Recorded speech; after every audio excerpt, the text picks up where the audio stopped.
Une fois de plus, il parlait ainsi pour mettre Jésus à l'épreuve et ainsi pouvoir traîtreusement le prendre en défaut afin de le dénoncer, de l'accuser et de le faire condamner.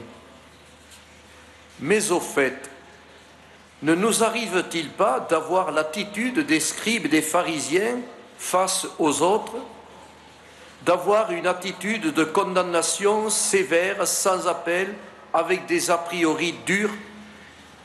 N'avons-nous pas envers les autres un mauvais œil, un mauvais regard, toujours prêt à critiquer, à dénoncer, à condamner ou à salir la réputation d'autrui, surtout en prenant un grand plaisir à divulguer haut et fort, sans retenue, le mal, la faute, le péché commis par l'autre?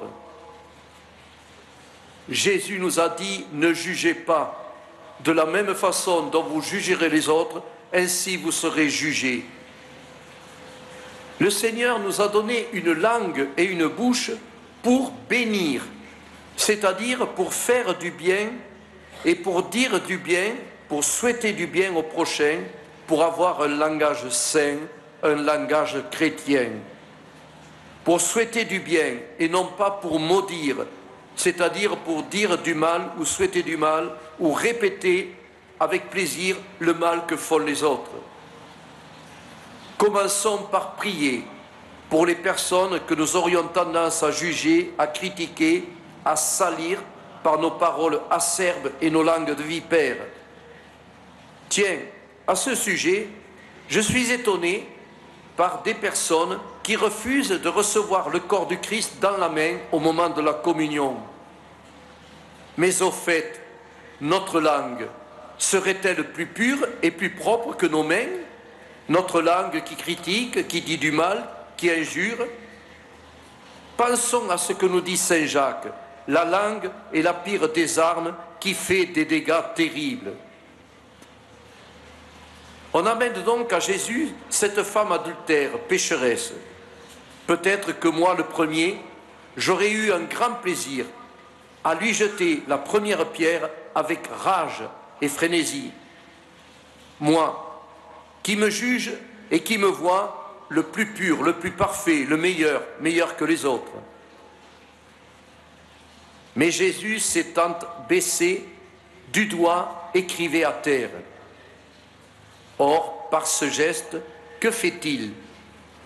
Il oblige les accusateurs, les parfaits, les purs, ceux qui n'ont rien à se reprocher et qui jugent les autres et les condamnent, il les oblige à baisser leur regard et à ne plus poser sur la pécheresse leur regard accusateur et de condamnation.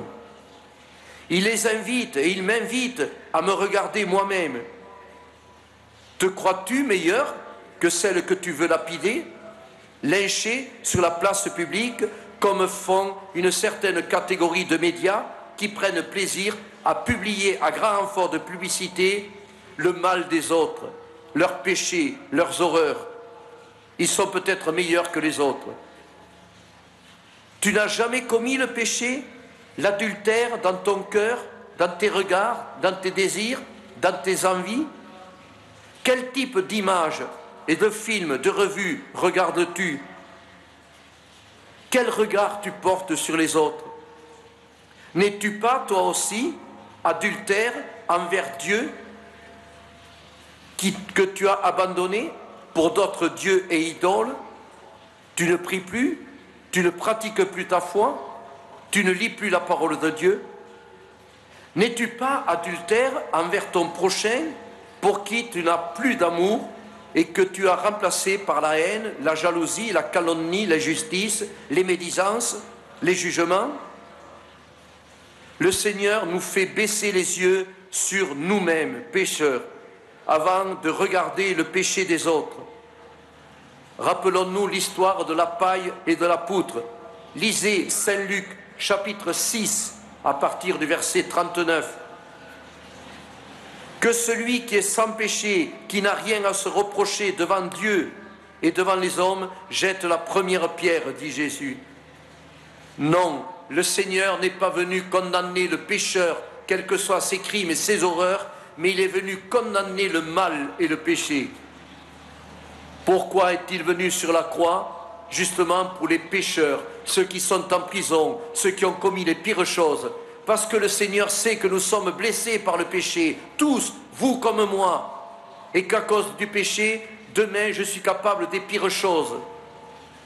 Le Seigneur ne condamne pas le pécheur, et surtout le pécheur qui reconnaît sa faute. Devant Dieu, personne n'est méprisable ni misérable. Le cœur de Dieu s'est ouvert sur la croix par la lance de nos péchés. Mais ce cœur ouvert ne cesse de dire aux pécheurs, « Moi non plus, je ne te condamne pas. Va et fais de même envers ton prochain. Ne commets plus le mal et le péché. Ne juge pas, ne condamne pas. Relève-toi et aide celui qui est tombé à se relever. »